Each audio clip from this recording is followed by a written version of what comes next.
Alright, we are back yet again with another GridIron Greats update here. This time we are previewing Week 6 to see the matchups coming up, see what we have in store for the weekend. First off, I have one correction on the Week 5 recap. I said there are 2 undefeated teams. There are just the 1 undefeated team, but we all knew that. Alright, the first matchup is John against myself.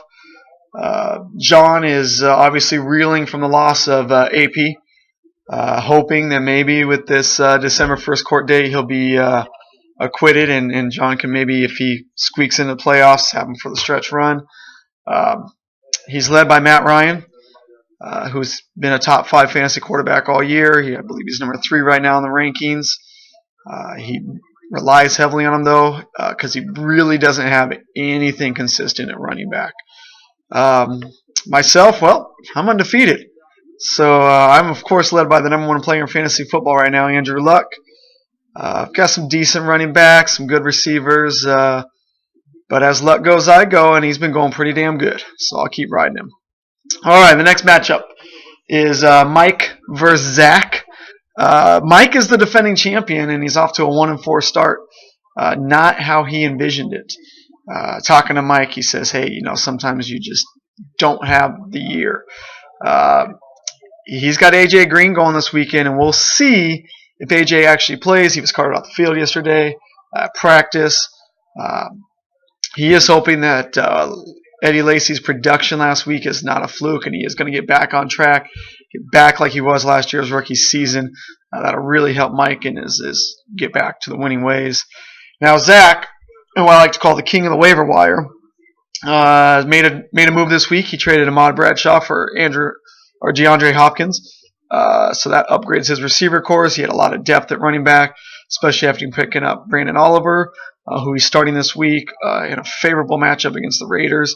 So he should be able to get some big points out of Oliver. And we'll see what Hopkins does for him, see if it works out to be a good trade. Next is Chris against Devin. Now, I can tell you guys that a lot of you don't know Devin. But Devin today, or yesterday, guaranteed me.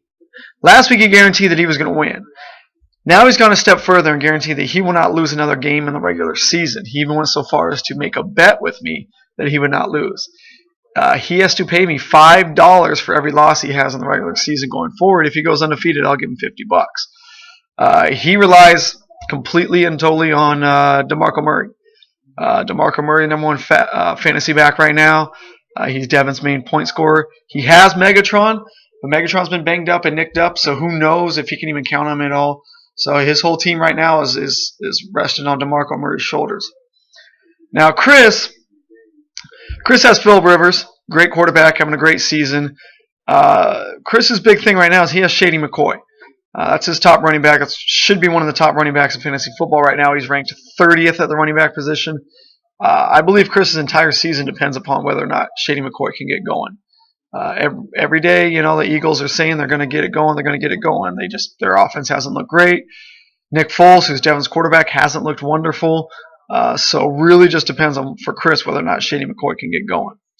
Okay, next matchup is Travis versus Charlie. Charlie's coming off his first win of the season last week. Probably feeling pretty good right now.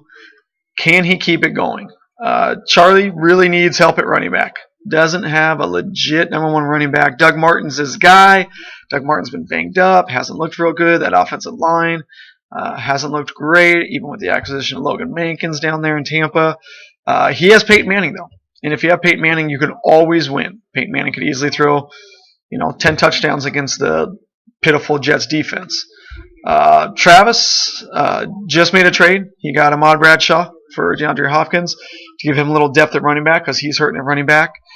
He's relying on his waiver wire pickup, Matt Asiata, who's been decent for him.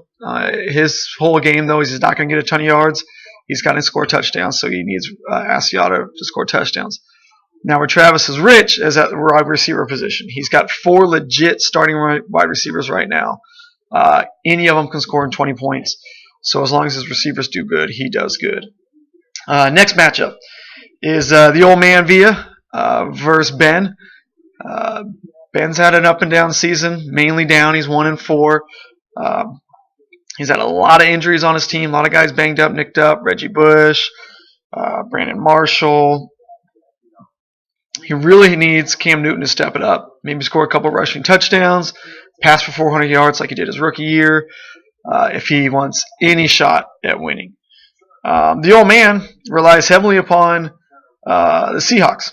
Top quarterback, Russell Wilson. Top running back, Marshawn Lynch. As the Seahawks go, the old man goes. It's worked out pretty good for him. He's 4-1. This week, he's actually starting 2 tight ends, Antonio Gates and Heath Miller. I believe it's the first time this year somebody's started 2 tight ends. I know John did it a lot last year because he had 2 really good tight ends. So we'll see how that plays out for the old man. At least he has a soft matchup this week. All right, now we get on to game of the week. The game of the week is the Ron Mick versus Kenny Villa. Kenny's coming off a devastating loss. You know, he's led, as always, since the first year of this league by Aaron Rodgers. How Aaron Rodgers goes is how Kenny goes. I believe statistically Kenny's never lost a matchup where Aaron Rodgers has scored 30 points. He also has Arian Foster, who looked really good last week. Kenny's hoping that he can stay healthy and keep that going.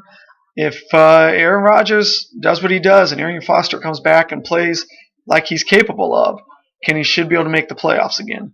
The Ron Mick loves him some Matt Stafford. Matthew Stafford has done good for him. He relies on him heavily. We'll see how Stafford plays if Megatron doesn't play this year.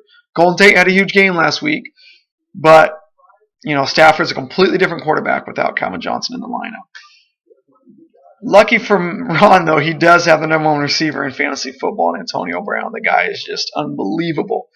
What's he on? 8 straight games with at least 5 catches and 50 yards.